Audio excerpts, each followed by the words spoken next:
అవు చూసిర్రా మనిషితోనే రింగులకు దిగి robo boxing చేసేందుకు ఎట్లా ప్రాక్టీస్ చేస్తుందో. వరేవ్వా ఏయ్ గుద్దు గుద్దు గుద్దుడు గుద్దితే మనిషి మూతిలున్న 32 పాలు ఒకటే పారి కిందికి జారిపడాలి.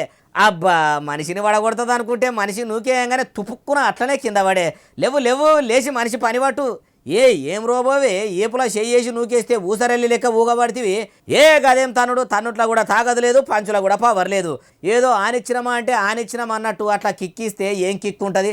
ట్రైనింగ్ మంచిగా తీసుకోలేవా రోబో? ఎంత ప్రాక్టీస్ చేస్తే అంత మంచిగా బాక్సింగ్లో బాగా ఆడేదా అనివి. మనసులతో ఆడితే గెలిచేదాడు లేవు కానీ నీయాసొంటి ఇంకో రోబోను రింగులకు దింపుతాము ఆడు. వర్రెవ్వా ఇప్పుడు ఆటగా అమ్మింది. ఆడు బైర్లు గుంజితే నట్లు బోలట్లు అన్నీ వదలు కావాలి. ఇట్లా రోబోలకు బాక్సింగ్ పోటీలు పెట్టుడు దునియాలో ఇదే ఫస్ట్ టైం.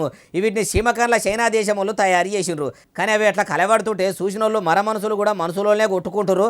అవిటికి కూడా రేపకల్లా కులపిచ్చి మతపిచ్చి అంటగడతారేమో అంటుర్రు ఈ ముచ్చటినోళ్ళు.